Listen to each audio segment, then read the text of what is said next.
আসসালামু আলাইকুম viewers, product রিসার্চের সেকেন্ড টিউটোরিয়ালে আপনাদেরকে স্বাগতম। তো আজকে বেসিক্যালি আমরা দেখব যে অ্যামাজনে বিএসআর কি, বিএসআর কিভাবে কাজ করে এবং বিএসআর কম হওয়া ভালো না বেশি হওয়া ভালো, এই বিষয়গুলো আমরা একদম এ টু জেড আমরা জানবো। তো প্রথমত আসি যে আমরা কিন্তু প্রথম একটা ভিডিও আমি লাস্ট 5 দিন আগে পাবলিশ করেছিলাম যে free Amazon FBA product research. তো আপনারা যারা এই ভিডিওটি দেখেননি কাইন্ডলি এই ভিডিওটি আগে দেখে আসবেন, তাহলে আজকের ভিডিওটা দ্যাট মিনস সেকেন্ড ভিডিওটা আপনাদের জন্য অনেক ইজি হবে। তো এখানে আমি আপনাদেরকে প্রোডাক্ট রিসার্চের আইডিয়া দেওয়ার চেষ্টা করছি এবং কোন কোন জায়গাগুলোতে একদম প্রপার আইডিয়া পাবেন এবং প্রপার আইডিয়া নিয়ে আপনি ম্যানুয়ালি প্রোডাক্ট রিসার্চ করতে পারবেন, সেই টেকনিকগুলো কিন্তু এই প্রথম ভিডিওতে আমি আলোচনা করেছি। তো আমরা জানবো বিএসআর কি। বিএসআর মানে হচ্ছে বেস্ট সেলার র্যাঙ্ক। তো এটা কোথায় থাকে, কিভাবে কাজ করে, এটা আমরা স্টেপ বাই স্টেপ জানবো। তো এবং লাস্টের দিকে আমরা জানবো যে বিএসআর কম হলে সেল ভালো না বিএসআর বেশি হলে সেল ভালো, সেটা একদম আমি আপনাদেরকে লাইভ দেখাবো। প্রথমত হচ্ছে আমরা অ্যামাজনে সার্চ বারে চলে আসবো যে আপনি কোন কান্ট্রির জন্য প্রোডাক্ট রিসার্চ করতেছেন, সেখানে আগে আসবেন। এখানে ডেলিভারি অ্যাড্রেসটাকে দেখে নেবেন যে কোন কান্ট্রির জন্য আসেন। যদি বাংলাদেশে থাকেন তাহলে আপনি কোন কান্ট্রিতে বিজনেস করবেন সেই কান্ট্রিটা সিলেক্ট করে নেবেন। এগুলো আলোচনা আমি প্রথম যে টিউটোরিয়ালটা দিয়েছি সেখানে আমি আলোচনা করেছি।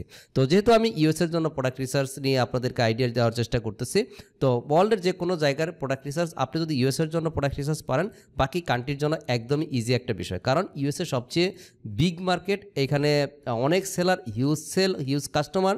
তো আপনি এই মার্কেট সম্পর্কে ভালো একটা অ্যানালাইসিস থাকলে বাকি কান্ট্রিগুলোর জন্য একদম ইজি একটা বিষয়। তো এখন আমরা দেখি যে আমি এই মুহূর্তে অ্যামাজনের যে সার্চ বারটি রয়েছে সেখানে আছি। তো এখানে আমি একটা কিওয়ার্ড লিখেছি পেইন্ট ব্রাশ।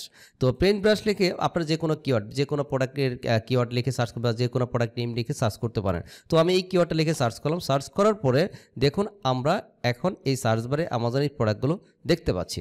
তো এখন এখানে প্রথম দিকের যে প্রোডাক্টগুলো রয়েছে এগুলো হচ্ছে পিপিসি বা ক্যাম্পেইন করা আছে তাদের।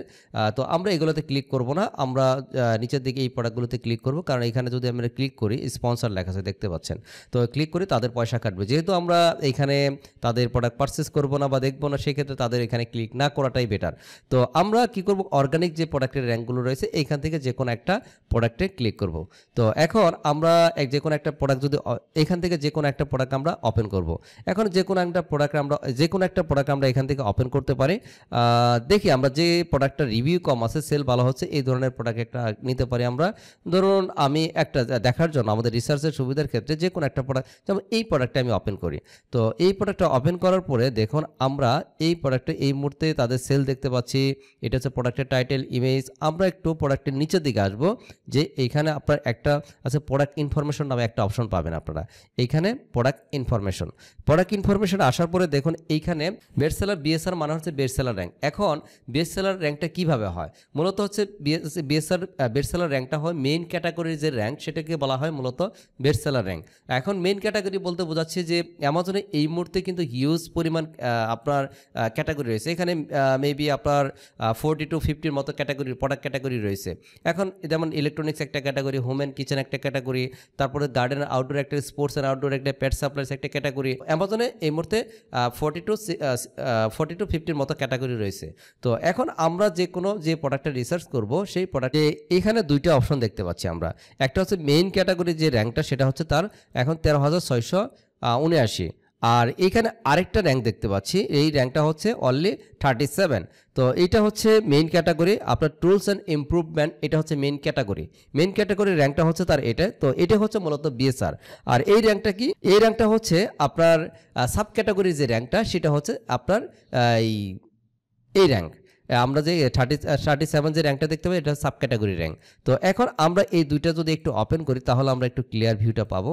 দেখুন আমরা যখন প্রথমত যে এটাকে আমরা ওপেন করলাম টুলস অ্যান্ড হোম ইমপ্রুভমেন্ট, এটাতে ক্লিক করার পরে টুলস অ্যান্ড হোম ইমপ্রুভমেন্টের ভিতরে যে বেস্ট সেলার যে প্রোডাক্টগুলো রয়েছে একদম মানে এই মেইন ক্যাটাগরির ভিতরে সে 1 নম্বর যে প্রোডাক্টটি রয়েছে সেটা হচ্ছে এই প্রোডাক্ট। তো এখানে স্টেপ বাই স্টেপ এরকম আপনার দুইটা পেজ দেখতে পারবেন বেস্ট সেলারে। এখানে মূলত অ্যামাজন সিস্টেম থেকে দুইটা পেজ দেখা, 100 প্রোডাক্ট পর্যন্ত দেখা, যে 100-এর মধ্যে যারা এই বেস্ট সেলার র্যাঙ্কে আছে এখানে সেই প্রোডাক্টগুলো দেখাচ্ছে মেইন ক্যাটাগরি থেকে। আবার যখন আপনি সাব ক্যাটাগরি যাবেন তখন আবার এরকম 100 দেখাবে, প্রথম পেজে 50 দেখাবে, তারপরে আবার 50 দেখাবে।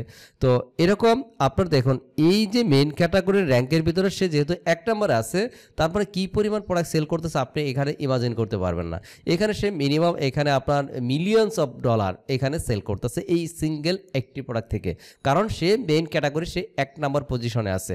তো আমরা যদি এই প্রোডাক্টটা একটু জাস্ট ওপেন করি দেখি, তাহলে আমরা বুঝতে পারবো যে সে কেমন। দেখুন আমি যে কথাটা বললাম সেটা হচ্ছে, দেখুন তার এই মুহূর্তে এই প্রোডাক্টের সেলিং প্রাইস হচ্ছে অলমোস্ট $19, 18.99। তো তার মানে এইখানে তার সে 10K প্লাস সেল পাচ্ছে এই মুহূর্তে, তার মানে 10,000 প্লাস সেল পাচ্ছে প্রতি মাসে। তো আপনি একটু নর্মালি আপনি ক্যালকুলেশন করলে বুঝতে পারবেন সে কেমন সেল পাচ্ছে। তো এখন আমরা আসি যে সাব ক্যাটাগরি যে র্যাঙ্কটা যেটা বললাম সেটা ওপেন করছি, সেটা হলো এটা বলছিলাম সে যে প্রোডাক্টটা আমরা ওপেন করেছিলাম সেটা হচ্ছে বলছিলাম 37 আছে। তো এটা হচ্ছে sub category rank. Sub category rank হচ্ছে টুলস অ্যান্ড হোম ইমপ্রুভমেন্ট, এর ভিতরে আরও দেখেন কিছু সাব ক্যাটাগরি রয়েছে। এইভাবে সাব ক্যাটাগরি ভেঙে ভেঙে সে একটা নিশের আন্ডারে চলে আসছে, একদম ছোটো নিশে চলে আসছে। তো পেইন্ট ব্রাশেস, তো সে এই নিশের আন্ডারে সে 37 ইয়েতে আছে, পজিশনে আছে। তো আমরা যদি 37-এ দেখি এই মুহূর্তে সে কি 37-এই আছে নাকি আপ অ্যান্ড ডাউন হয়েছে, যেহেতু বিএসআরটা এটা আপ অ্যান্ড ডাউন হয় 24 ঘন্টার ভিতরে এটা, বা 12 ঘন্টা পর পর বিএসআরগুলো একটু চেঞ্জ হয়। তো আবার এর আগেও হতে পারে। তো এটা নর্মালি অ্যামাজনের কিছু আপডেট আছে, তো এখানে আগে 1-2 ঘন্টা পর পর আপডেট হইতো, এখন একটু সময় নেয়। আপনার 6 ঘন্টা থেকে 12 ঘন্টা পর পর আপনার বিএসআরগুলো চেঞ্জ হতে থাকে, আপনার rank position up and down হতে থাকে। তো আমরা যেটা দেখেছিলাম যে 37, এখন কি সে প্রোডাক্টটা কি 37-এ আছে? হ্যাঁ, এখন পর্যন্ত সে প্রোডাক্টটা 37 পজিশনে রয়েছে। 161 যে রিভিউটা প্রোডাক্টটা দেখেছিলাম সেটা এটা। তার মানে তার এখন যে আমরা এখানে যে বাইরে থেকে যে র্যাঙ্কটা দেখলাম, ভিতরে ঢোকার পরেও সে পজিশনে আমরা দেখতে পাচ্ছি। তো এটা হচ্ছে মূলত বিএসআর। এখন এই রিভিউসের একটা ফ্যাক্টর আছে। অ্যামাজনে দেখা যায় যে অনেক সময় আমরা জানি যে যত রিভিউস তত সেল, এটাও অনেক সময় সত্য, আবার অনেক সময় সত্য না। তো কেন সত্য না? যে অনেক সময় কি হয় যে আপনার রিভিউস অনেক ভালো আছে, বাট লিস্টিং কোয়ালিটি যদি তার চেয়েও বেটার করতে পারেন, প্রপারলি যদি আপনি এসইও অপটিমাইজেশন করতে পারেন, A to Z আপনার ভালো মার্কেটিং থাকে, সব কিছু করে তাকেও আপনি চাইলে ডমিনেট করতে পারেন। এরকম অনেক প্রোডাক্ট আপনি দেখতে পারবেন। আমরা যদি জাস্ট এটাকে একটু কম্পেয়ার করি যে এই প্রোডাক্টটি 161 পজিশনে আছে, এই রিভিউস আছে, তো এর চেয়ে বেশি রিভিউস নিয়ে তার চেয়ে পিছনে আছে কিনা আমরা একটু দেখি। যেমন এই প্রোডাক্টটি যদি আমরা চিন্তা করি, যদিও তার একটু প্যাকেজিংটা ভিন্ন, বাট সেলিং প্রাইসও কম, তারপরেও কিন্তু 1352 রিভিউস নিয়ে তার চেয়ে পিছনে আছে। আমরা এরকম আরও কয়েকটা প্রোডাক্ট দেখার চেষ্টা করি, যেমন 420টা রিভিউ, সে 15.9-এ সেল করতেছে, যদি একটু ডিফারেন্ট প্রোডাক্ট, তো তারপরে কিন্তু সে রিভিউজ বেশি থাকা সত্ত্বেও তার চেয়ে পিছনে আছে। তো আমরা আমাদের এটা বলার উদ্দেশ্য হলো যে আমরা যারা নিউ সেলার আছি, আমাদের জন্য কিন্তু অপরচুনিটি। মার্কেটে দেখা যায় যে অনেক সময় 500 রিভিউস আছে, 1000 রিভিউস আছে, তারপরেও আমরা ওইখানে যদি প্রোডাক্ট লঞ্চ করি, হয়তো আপনার প্রথম 1-2 মাস একটু কষ্ট হবে, তারপরে যখন আপনার মোটামুটি ভালো মার্কেটিং করে আপনার সেলস বা বেশ কিছু কিওয়ার্ড দিয়ে র্যাঙ্ক করবেন, আস্তে আস্তে কিন্তু আপনার তখন ভালো একটা পজিশনে যেতে পারবেন। তো এইখানে কিন্তু তাই হয়েছে যে ওনার কম রিভিউতে সে ভালো করতেছে, অথচ এই প্রোডাক্টগুলোর ক্ষেত্রে দেখেন আপনি 910, তারপরে হচ্ছে আপনার 2477, 1833, এই টাইপের রিভিউস নিয়েও কিন্তু অনেক পিছনে আছে। হ্যাঁ, তা আবার অনেকে ভালো রিভিউস নিয়েও কিন্তু আবার তাকে ডমিনেট করে উপরের দিকে আছে। তো এখানে বেশ কিছু ডিপেন্ড করে প্রোডাক্ট টু প্রোডাক্ট, তারপর হচ্ছে আপনার প্রোডাক্টের সকল ইনফরমেশন ঠিক আছে কিনা, আপনার প্রোডাক্টের ইমেজ বলেন, টাইটেল, কি ফিচার, ডেসক্রিপশন, ভিডিও, ব্যাকএন্ডে আরও কিছু কাজ আছে, technical information, then search, A to Z। যখন সব কিছু ঠিকঠাক থাকে, আপনার প্রোডাক্ট কোয়ালিটি ঠিক থাকে, তখন কিন্তু আপনার এই প্রোডাক্টে ভালো একটা আউটপুট আনা সম্ভব হয়। তো এখন একটু আমরা জানবো যে বিএসআর কম হলেই যে সেল বেশি হয় সেটাও একটু জানবো, এবং বেশি হলে কি সেল কম হয় কিনা বা বেশি হয় কিনা সেটা আমরা একটু দেখবো। প্র্যাকটিক্যালি যদি দেখি বিষয়টা, তাহলে আপনাদের ক্লিয়ার হবে। এই এফবিএ টুল কিটের মাধ্যমে আমরা দেখতে পারবো যে বিএসআর দেওয়ার পরে এখানে বিএসআর যদি কম হয় সেল কেমন হবে, বিএসআর বেশি হলে সেল কেমন হয়, সেটা আমরা এখানে দেখতে পারবো। তো আমরা একটু দেখি যে যেহেতু আমরা ইউএসএ মার্কেট নিয়ে কথাবার্তা বলতেছি, আমরা এই মুহূর্তে হোমেন কিচেন, এইগুলো হচ্ছে ক্যাটাগরি, এই Amazon.com দেখাচ্ছে, এগুলো হচ্ছে আপনার বেশ কিছু ক্যাটাগরি রয়েছে।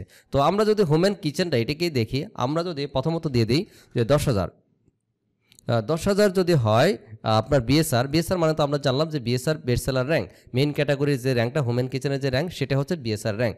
তো এখন এই গোতে আমরা যদি ক্লিক করি, তাহলে আমরা দেখতে পারবো এই লাস্ট 30 ডেজ আপনার 47 সে প্রতিদিন সেল করতেছে। এখন 47কে যদি আমরা ক্যালকুলেট করি, 47 × 30 দিয়ে ক্যালকুলেশন করি, তাহলে দেখুন সে এই 10,000-এর জন্য সে প্রতি মাসে আপনার সেল পাচ্ছে 1410 কোয়ান্টিটি। এখন আমরা এই বিএসআরটাকে যদি আমরা বাড়িয়ে দেই তাহলে কেমন হয়? যদি বাড়িয়ে দেওয়া হয়, যেমন আমি এখানে যদি এখন 30,000 করে দেই, তাহলে আমরা সেলটা দেখতে পারবো।